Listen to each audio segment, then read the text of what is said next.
Ama fa bela jelenga bisimila la nouvelle espèce jabarani sanfɛ ka daminɛ Facebook, Instagram fo ka taa se YouTube ma n'aw yɛlɛla ni kelen bela jelen sanfɛ an n'aw bɛ ɲɔgɔn sɔrɔ aw mago bɛ information na a jɛli ana fɛsɛfɛsɛli an b'a di aw ma ka aw to aw sigiyɔrɔw la bi kɛrɛnkɛrɛnnenya la an bɛ Mayamugu kɔnɔna la ni o ye Mayamugu janjigila ye ani star ba dɔ bɛ ɲɔgɔn bolo ani artiste bɛ ɲɔgɔn bolo an bɛ wagati min na i b'a fɔ sisan a b'a ka don na a b'a ka succès la ko bɛɛ n'i ka wagati don ni ala ye wagati min di mɔgɔ minnu ma an b'an ka kɛlɛko la an b'an ka foyiko la o de ye jɔn ye ale de ye Jenks B ye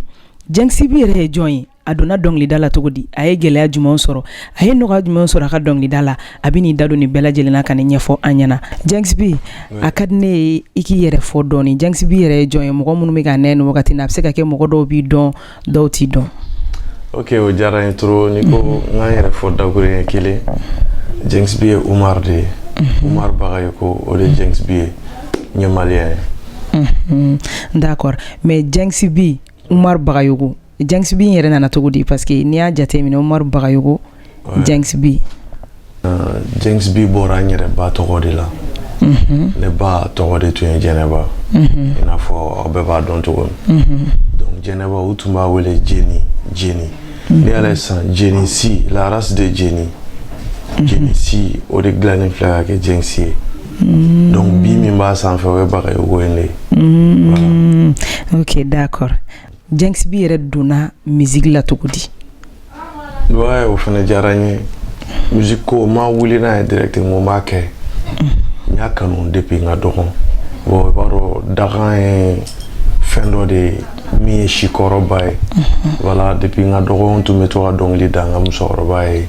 denmisɛnniya kɔnɔna la don dɔ n y'a ŋaniya an bɛ don studio la n b'a lajɛ ni fɛn bɛ studio kɔnɔ ni morceau kelen bɔ ten b'a fɔ après ka na fila bɔ donc ne ye n yɛrɛ ye milieu kɔnɔ n bɛ se ka fɔ dakan don dakan ka baara don sinon i yɛrɛ ma sigi n'a ye i balila k'i y'a kɔnɔ ten dɔrɔn non n ma sigi n'a ye n b'a fɔ hali n ka morceau kɔrɔba dɔw la ni tun ko n bɛ kɛ dɔnkilidala ye n tɛ da la k'i jɔ yɛrɛ ka kuma adamaden fɛ mɔgɔ min bɛ maloya o la o bɛ mun kɛ dɔnkili la a ma nɔgɔn voilà donc ko nana tan cogoya la fo ka na an se bi ma Jenks B ka don studio kɔnɔ o moment wagati kana se fo bi ma ɲinɛ o san joli a mɛnna dɛ mɔgɔ don ka bɔ studio kɔnɔ ani ka fɔ n ye dɔnkilida daminɛ ni wagati kelenw tɛ i bɛ morceau kelen ni filaw kɛ k'a sɔrɔ i bɛ kɛrɛfɛ kulonkɛ ko ni ninnu de la quoi mais don min na yɛrɛ i bɛ n'i concentré de ne bɛ nin baara in kɛ o de y'a daminɛ don ye donc ne donna studio kɔnɔ 2008 mais i ka dɔnkili minɛ i sɛbɛ ma o kɛra 2000 combien 2009 san kelen dɔrɔn san kelen kɔnɔna n'a ye san kelen de kɔnɔna la n ko n bɛ se ka fɛn dɔ kɛ nin na yalima album bɛ Jenks B bolo oui album bɛ n bolo alhamdulilayi 2017 n ye album kelen kɛ le 20 tɛmɛnen an kɔrɔ album filanan bilara ni mɔgɔw ye réseaux sociaux jateminɛ mɔgɔw mana téléphone kɔnɔnaw jateminɛ an bɛ wagati min na sisan Jenks B a ka don na hali ni mɔgɔ m'a f'i ɲɛna i yɛrɛ kan k'a dɔn k'i b'i ka don na an bɛ wagati min na i b'a fɔ sisan a ye mun de kɛ Jenks B yɛrɛ la bon alhamdulilayi a ma juguman kɛ n na ne bɛ k'an yɛrɛ ye bi nin niveau la baara de nana ni ye donc a tɛ se ka n falen ka na jama a tɛ n'a yada a ye fɛn fɛn kɛ ne la o ye yɛrɛ dɔn ne k'an bila miiri la mɔgɔ mɛna fɛn sugu dɔw la e yɛrɛ i bɛ milieu in kɔnɔ aw bɛɛ b'a ɲɛdɔn donc a ma nɔgɔn succès in kara de don toujours ne y'a faamu ka ko de wagati in na a ye fɛn fɛn kɛ ne la a ye miiri de se ne ma ani yɛrɛ dɔn parce que a bɛ ne kun na halisa k'a ma daminɛ n tɛ succès ye donc min bɛ ɲɛfɛ o de y'a yɛrɛ i ka dɔnkilida kɔnɔna la ne bɛ fɛ ka dɔn i ye tournéw kɛ Mali kɔnɔ ani Mali kɔ kan n tourné la Mali yɛrɛ n bɛ se ka fɔ Mali in fan bɛɛ o ye n baara ye n tilara ka bɔ n taara yɔrɔ fana la min tɛ Mali i b'a fɔ yɔrɔ jumɛn n ye baara ɲɛnamaw kɛ Sénégal b'o la bon Burkina Abidjan Gabon la Guinée i ka tournage ninnu kɔnɔna la fɛn jumɛn de diyara e yɛrɛ ye i ka tournage kɔnɔna n'i ma ɲinɛ a ko nin kɔ non bon i b'a dɔn mɔgɔw fɛn n'i ko k'an ka fɛn dɔ fɔ sisan ko a bɛ diya mɔgɔw ye i bɛ taa sɔrɔ e bɛ mot dɔ fɔ yan a bɛ diya mɔgɔ 100 mais ne kelen pe tɛ sɔn a la a bɔ ne kan bɛ e yɛrɛ ma quoi e yɛrɛ de kuru i b'a dɔn ne bɛ move fan o fan n bɛ bɔ yɔrɔ o yɔrɔ ni ne bɛ fɛn ni fitinin mɛn yen nɔ k'a bɛ courage don ne la ka dusu don ne kɔnɔ toujours o ye bɛ bali ka mɛn de Jɛnɛba den voilà ni mun ye o de ka di ye n bɛ fanga ba de di ne ma n'a fɔra k'e yɛrɛ to yɔrɔ yɔrɔ o de bɛ fanga di ma hali ni bɛ kasi la ni ko Jɛnɛba den o bɛ bila d'accord i ka musique kɔnɔna la ne bɛ fɛ ka dɔ i k'i da don i ka gɛlɛya dɔɔnin na yalima i ye gɛlɛya jumɛn de sɔrɔ i ka musique daminɛ ani sisan cɛ n'a sɔrɔ i bɛ se ka dɔɔnin ɲɛfɔ an ɲɛna ka mɔgɔ minnu bɛ kan dɛ n bɛ segin yɔrɔ dɔ la maliyɛn min ne dɔn maliyɛn min ne dɔn a mɛnna bangaye de ka di maliyɛn ye mais bangaye kɔfɛ i bɛ tila ka kɛ dugare ye baara de bɛ na n'o ye i ko musique daminɛ fo ka se bi ma diɲɛ baara o baara gɛlɛya b'a la nɔgɔya b'a la ɲɛnamaya yɛrɛ bɛ ten tɔ n ka musique ko kɔnɔla la gɛlɛya fɔlɔfɔlɔ n y'o sɔrɔ famille yɛrɛ kɔnɔ y'a ye ne bɛ don a la wagati min na bɛɛ tun t'a faamu n'a fɔra ko karisa ka mɔgɔ bɛna kɛ dɔnkilidala ye dɔrɔn a bɛ fɔ ko nin y'a ta tiɲɛnen ye o kɛra sababu ye don dɔw kɛra n tun tɛ dumuni yɛrɛ sɔrɔ ka dun famille kɔnɔ mun tun bɛ temps d'i ma o tɛ ala ɲɛ jɔ i la yɛrɛ i ka duuru sɔrɔ o gɛlɛya misɛnninw b'a la ani musique kɔnɔna la fɛnɛ n ka wari bɔ ka se ka don studio la ka dɔnkili da non a tun ma nɔgɔn ne ka morceau fɔlɔfɔlɔ bɔ wari ne ye kɛsoni de sigi dɔrɔmɛ ganani tun b'a la 2 ganani tun b'a la i y'o de fara ɲɔgɔn kan ka taa aussi i bɛ tila ka yɔrɔ janbaw tagama ka taa studio la bon nin bɛɛ ye fɛn dɔ de ye mɔgɔ n'i ko i bɛ basi fɛ i bɛ ɲintin ta de ça c'est vrai tiɲɛ donc i bɛ yɔrɔ jan ni fɛn minnu tagama kanu o de la toujours ni ne ye n sigi ka bila ye ka n kononama ye dɔrɔn a bɛ miiri in de diyan karisa i yɛrɛ dɔn bon i n'a fɔ i y'a fɔ cogo min nɔgɔya b'a la ala barika kira barika ani bangebaaw barika ni kanubaga barikama minnu bɛ tugu i kɔ olu de bɛ se ka k'i ka lafiya sababu ye donc ne bɛ ala fo ka barika da o yɔrɔ la n bɛ n ka faniw bɛɛ fo fɛn fɛn ko a bɛ James B fɛ komi ko i balila k'i yɛrɛ ye dɔnkili kɔnɔna la i kelen ye bali k'i ye dɔnkili kɔnɔna la yalima ne bɛ fɛ k'a dɔn James B donnen dɔnkili kɔnɔ i continué n'a ye wa walima i wulila ka gɛlɛn mɔgɔkɔrɔba dɔw de la non i ka nin kuma diyara n ye trop i b'a dɔn toujours maliyɛn mago bɛ dɔ de ka fɔ la i y'a ye i ka nin ɲininkali bɛ hakili jigin Master Sumi la n bɛ ka babu kɔrɔ kalanden karamɔgɔ 10 i bɛ sa kungo dɔnbaliya de la o ye tiɲɛ ye ne bɛ se ka fɔ ne ka karamɔgɔ fɔlɔfɔlɔ ye n woloba de ye Jɛnɛba ne bɛ dɔnkilida daminɛ ne ye dɔnkilida daminɛ san o de kɛra ale Fatu San ye ala k'a da yɔrɔ nɛɛma amina ale de ko n ma ko dɔnkili ye dɔnni de ye olu fan fɛ ka taa ne fa yan fan fɛ mɔgɔ tɛ min ye dɔnkili da mais ne ko n b'a kɛ a bɛ se ka kɛ a bɛ kɛ mais ko dɔnkili ye dɔnni ye i bɛ dɔnkili da ka mɔgɔw bilasira ka mɔgɔw sɔn hakili la ka mɔgɔw sɔn dusu la mais kana kɛ tiɲɛni dusu ye i ka kɛ mago dilan dusu ye filanan ko n ka dɔn ye jɔn ye pour que n k'o dɔn ne bɔra min n nana min ko n'i y'o fila ɲini k'o dɔn k'an ka taa yɔrɔ min b'o dɔn ne de kɛra n ba ka fɔta ye ala ka da yɔrɔ suma amina yɛrɛ donc ne ka karamɔgɔ fɔlɔfɔlɔ ale de ale tɛmɛnen kɔfɛ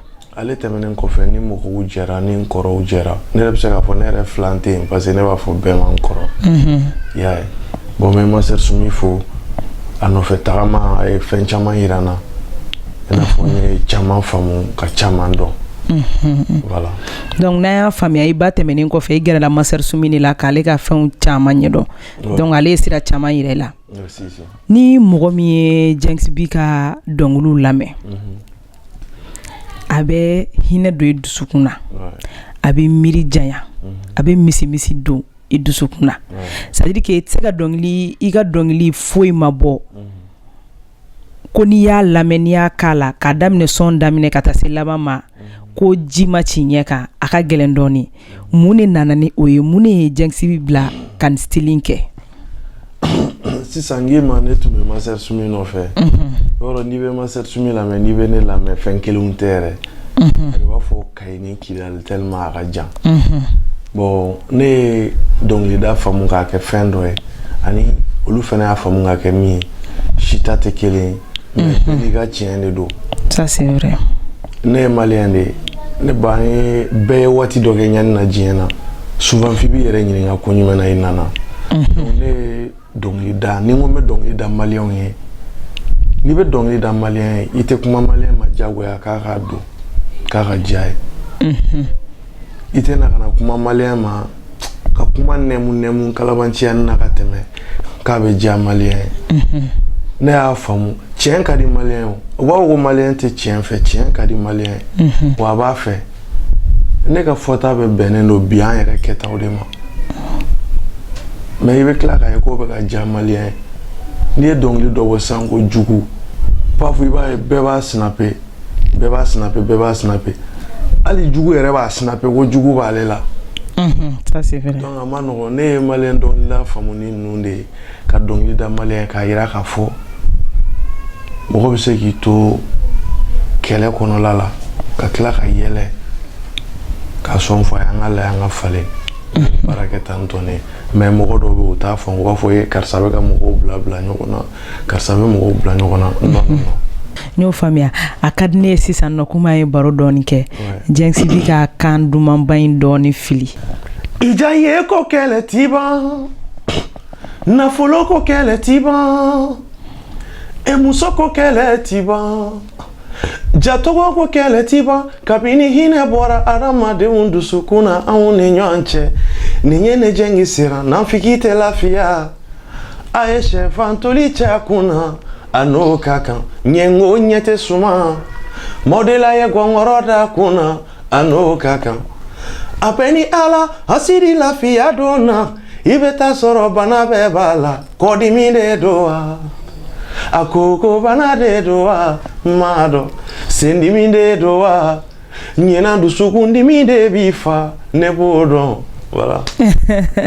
D'accord, ni diyara ye Jengsi bi Asidi kɔni n'i y'a ye lafiya la dɔrɔn a bɛ sunɔgɔ de la. O tɛmɛnen kɔfɛ ka bɔ yen ne bɛ fɛ k'a dɔn dɔnkilida in kɔfɛ yalima i bɛ baara wɛrɛ kɛ yan? Non.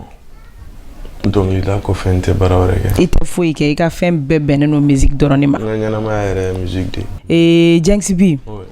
Mali artiste ni artiste ɲɔgɔn wɛrɛw cɛ Mali kɔnɔna la ne bɛ fɛ k'a dɔn a ka lien ɲɛnamaba de bɛ ne ni artiste ɲɔgɔnw cɛ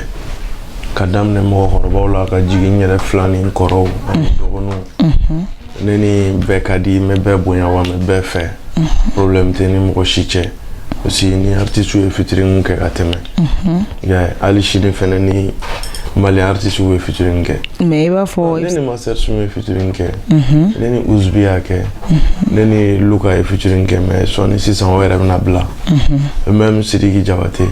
n'o fɛnɛ featuring kɛ mais projet ma bɔ fɔlɔ. D'accord mais problème kɔni t'i ni artiste ɲɔgɔnw cɛ Mali kɔnɔna la. A bɛ se ka kɛ ne man di dɔ ye mɔgɔ tɛ se ka diya bɛɛ sinon artiste tɛ Mali la min man di ne hali min ye dɔnkilida daminɛ kunun ne b'a bɛɛ fɛ parce que ne ye malien de ni nin fɛn fɛn sera ka Mali lase yɔrɔ la ne ka fierté de don. N'i ye Mali artistes jateminɛ a ka ca bɛɛ n'i ka style don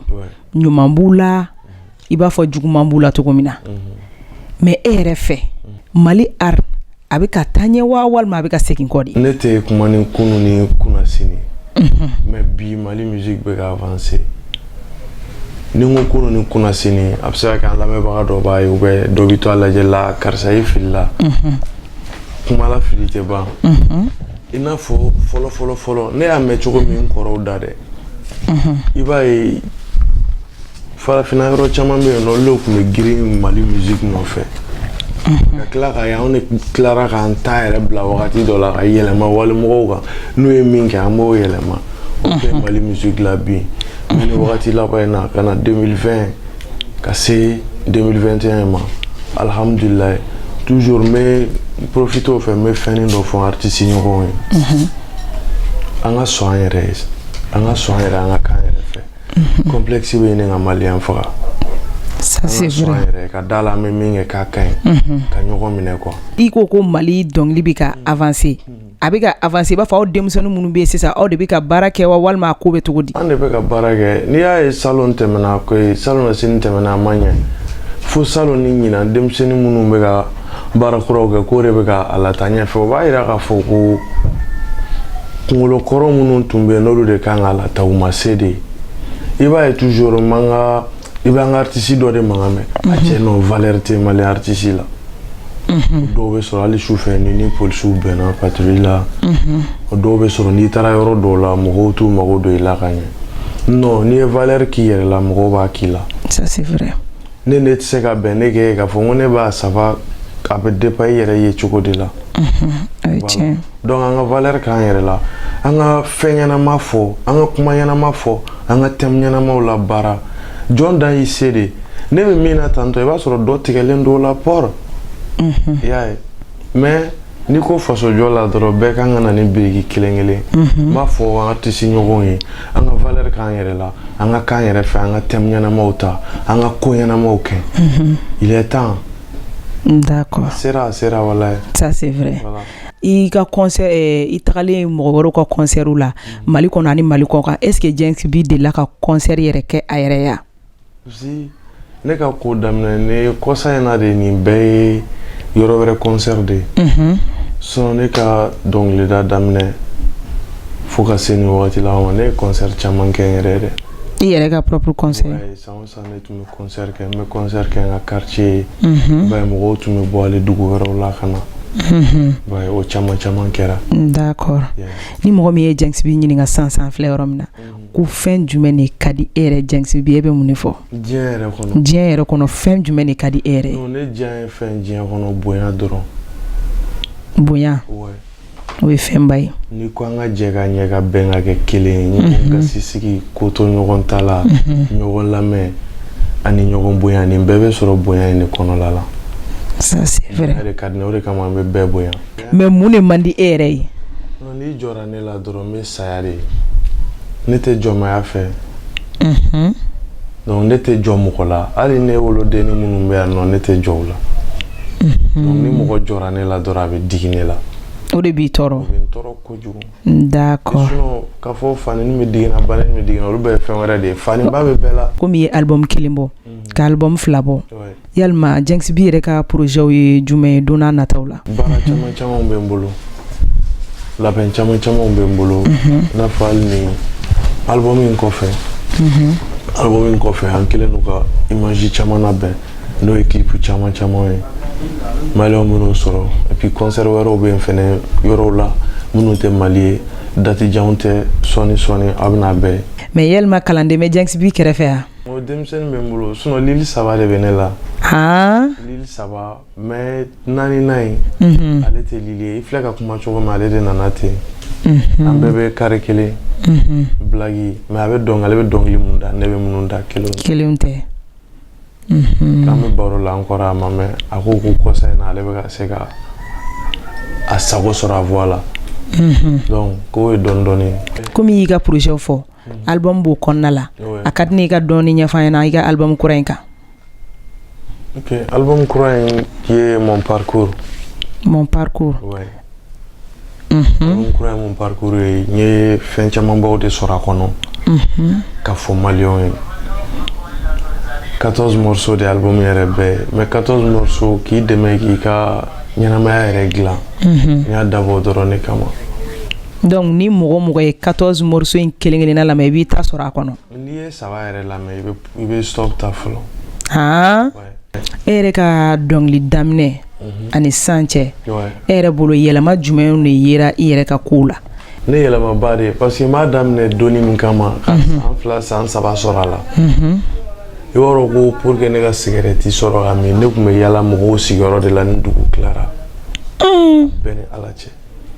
K'olu ka cigarette kunkurun tɔw ta quoi? Ne tun tɛ se ka bɔ ka taa hali soirée kɛ yɔrɔ la ka sababu kɛ don samara ye ani don fini ye.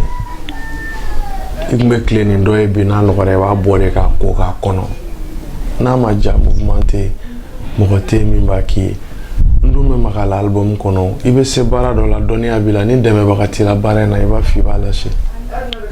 Mais n'i tora k'a fɔ i dusukun na k'a bɛ bɛn dɔrɔn i bɛ fɛn dɔ ɲɛ i yɛrɛ n ye yɛlɛmaba de sɔrɔ n ye yɛlɛmaba sɔrɔ toujours ne bɛ n kanubagaw de fo ala kira masaw kɔfɛ ne bɛ n ka fanuw de fo parce que olu de b'a to ne bɛ baara kɛ olu de bɛ ne gun toujours n bɛ baara kɛ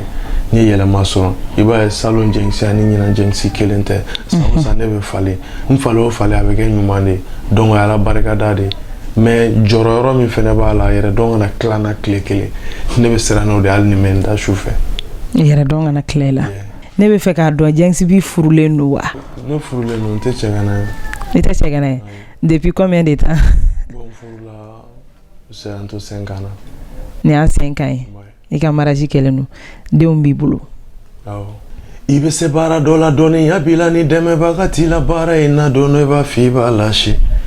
i bɛ se ko dɔ la o t'i la encourager f'u b'a ɲini k'i ka cesser non kana fɔ i b'a lâcher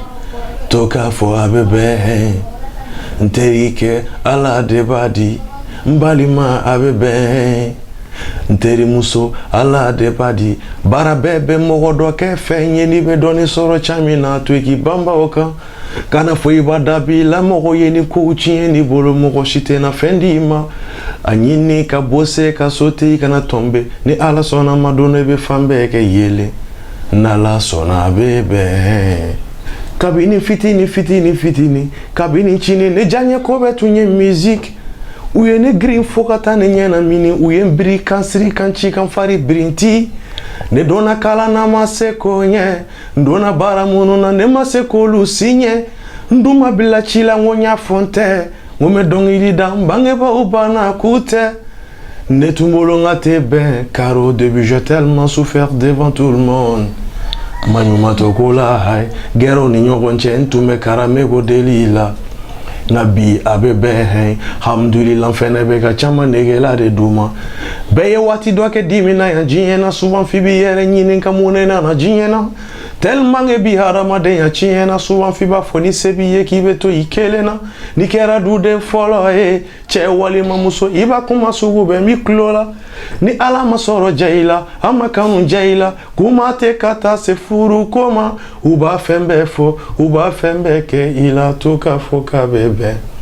fɛn fɛn bɛ k'i la dɔrɔn a fɔ k'a bɛ bɛn furu ma diya minnu na n'u b'u fasow la a di ala ma muso minnu bɛ furu sosigi la ni ala ma wolo jaw la a di ala ma fantanya mana dimi no cɛ min na muso ko la i b'a di ala ma o tɛ se ka di ala ma dɛ ok Jenks bi tiɲɛ yɛrɛ la n'i ye dɔnkili ninnu lamɛn bɛɛ kan k'i ta tɔmɔta sɔrɔ dɔnkili kɔnɔna la kelen-kelen mɔgɔ minnu bɛ ka na nin wagati na la nouvelle express jabaranin sanfɛ a y'aw sɔgɔlen to an na dɛ Jenks bi ka ko finman n'a jɛma an bɛna don a bɛɛ dogodogonin wo kɔnɔ hali bi an Jenks bi ma tila ɲɔgɔn na Jenks bi o tɛmɛnen kɔfɛ sisan nɔ ka bɔ yen nɔ ni mɔgɔ min ko k'a bɛ Jenks bi bolo parce que bi souvent komi i yɛrɛ ka kumakun kɔnɔna na i y'a fɔ kafa ni yaada e bɛ sira o ɲɛ mais bibi na an b'a ye Mali kɔnɔna la Bamakɔ kɔnɔna la ni mɔgɔ dɔw balila ka tɔgɔ dɔw sɔrɔ u b'u ban mɔgɔw ka appelu taliw ma walima u bɛ to mɔgɔw lamunumuni la o genre n'u ɲɔgɔnna quoi ni mɔgɔ mɔgɔ bɛ Jenks bi la est ce que n'i y'a wele i b'a sɔrɔ direct la ne bɛ sɔrɔ yanni kuma diyara n ye trop kunun kɔrɔ n ye manamana mɔgɔ dɔ ka publication ye a kumara kosɛbɛ ko kunun artistes tɛmɛna k'u tun bɛ 400 appels de reçoit tile kɔnɔ tiɲɛ ko mais ko bi ko mɔgɔ sugu bɛ ka 3 appels ɲini k'u tɛ k'a sɔrɔ donc ko ne bɛ ban mɔgɔ ka appel la ne tɛ dɔnkili da n yɛrɛ ye ne tɛ dɔnkili da n yɛrɛ ye hali ni français nana bi k'u bɛ taa ni ne ye ka san 10 kɛ ka tourner ni ne ye ne tɛ ka kɛ n yɛrɛ ye ne bɛ ka kɛ maliyɛnw de ye ne bɛ ka kɛ n ka fanunw de ye i ka nin kuma diyara n ye trop i b'a dɔn ala de y'an bɛɛ dan ala m'an bɛɛ mago dilan ça c'est vrai Jenks bi kelen tɛ se ka kuma bɛɛ fɛ mɔgɔw m'o de faamu dɔw b'a fɔ ko i tɛ wele 2 heures de temps kɔnɔ cɛ ka kuma m'a sɔn ji la fitinin 2 heures de temps kɔnɔ n bɛ 100 appels manqué sɔrɔ 2 heures de temps kɔnɔ 2 heures de temps kɔnɔ a bɛnna lajɛ o i b'i sigi k'a lajɛ artiste ka dɔgɔ anw fɛ yan Mali la min b'i sigi ka WhatsApp digi a n'a ka fanu ka baro kɛ artiste bɛ compter koyi mais ne b'a kɛ ne bɛ se ka 6000 personnes a bɛɛ ni ala na kɛra cɛ ne b'o jaabi n bɛ n sigi 20 heures fo 8 heures ne bɛ n sigi o la Jenks bi de b'o kɛ o de la ne bɔra n ye video kɛ siɲɛ 2 excuse présenter mais au beko fait do bi la nene mais mo chile umbula do be chi quoi o beba la eni ne ambebe ali cameraman yere ngambebe ankira de kama donc be ma solo o la ma fonte kira fa te magambla kumbo iboro malien me mo la énervé vite mais même il faut nga fonu ni be Jenks bi fait ya wele amiga pelta wallahi na yitore ta fait ya mo kanu ba te juguman ki la o te sondo ela mais aketo de yini toujours malien fait o ka famu nga fo mo kelente se ga be ma ko glan mo kelente se ga be ma ko glan ça c'est vrai ni ne wele lambe soro e be soro téléphone ne wuli ka o soro ne na o ka nyoy ni sanche ma téléphone be o re de bolo boni tan kono la ni do ya appel ke ka teme o yi karsa re ba re boya mo goma amma wuli ata appel ta fo mo ko de be téléphone ta alors ne be barami na o ka giri ça c'est vrai kele ne na ni ne barayo ça c'est vrai donc faut que malien a femme d'accord nya famia na we Jenks bi wole ni ya ma appel te ba soro occupé le nudo suno ka tes ibanga mo ko chika appel ta o temene ko fe Jenks bi ini mo woro be ka barake nyogon boli ba fo manager kunda walma Jenks bi yere ka fembe ayre di non ali no soro manager te ne te se ka fo ngo nkele nga fembe mo kelen fanga ka do ala bolo ça c'est vrai donc ni teru be barake manager bi bolo Clara ka manager bon teri do de fenela ko ke manager ouais mais manager kelen ne bi bolo walma flap ne ka manager me se ka fo ni ko flawe a fo choko suno kelen ne do Mr Show Babaroun ne ale wele ye dem wele ni be mo ko kelen ni me min fie ni me min fie a bere kelen no lu fly femme fo Jenks ko la don o de do ça c'est fait et akadne si ça non conseil mi bolo ani ladilika mi bolo ar konnala mais me kuma ni flawe ani ndogonu OK koro be se ka lameli ke ka do fam d'accord kun kele mi sera ya da nye ni te fe ka ke ne be wolo do me afora de ku ka ta denta to ko fo yun tenela Dr Sola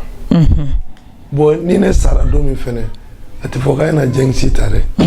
afore ka na shuta ka tabla puis ba do e be na mo ko bole be ta mo ko bolo ne ni flan ani ndogonu koro be so ka ta ni do na min ka sila obe aketo mo ko de be mo ko ke mo ko mo ko de be mo ko ke mo ko une fois ntira nga manager kelen bolo a soro la me clash la mo ko be green c'est vrai souvent me sera do be green ka i kunsigi be sama be fano be kila be digila mais a grina ko photo teta do ne chira bolo ngo mo be na fefe mo ko be photo la me photo ta na be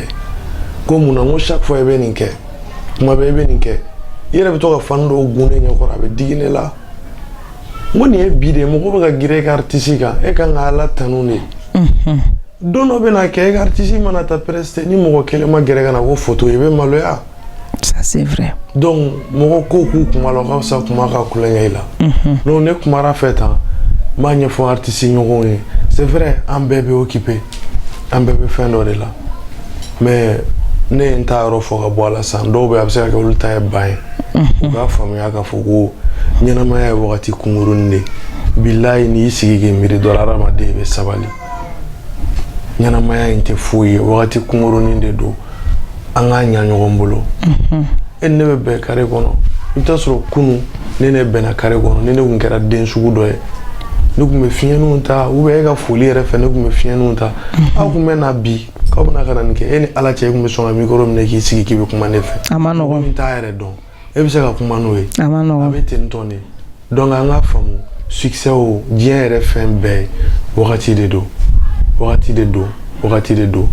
ko fe memi fo uye tuguni anga kanse bela mafo anga baranyana make jamana wero ka se ga nyebo anfe valeur tana euro dola billahi malien ere nodo ebsegi sigi miriki kumika clipu de boya o wakati nu temena ya bika clipu de gebe se ga war dola pour que clipu ka passer télé ou la be kla ka ta wa mu kwa watan go daga e malien dem go ke ga mali télé ou de la no wagati mi o animateur kelo ne be ka kla ko sigi ka Davido techno no be ka kla ko lu ka clip ou télécharger de ka passer télé e be ka warde d'ailleurs ka ngatana donc anga amma ko don quoi radio show o fene ku metento mais ne ba fo akera ne la ka teme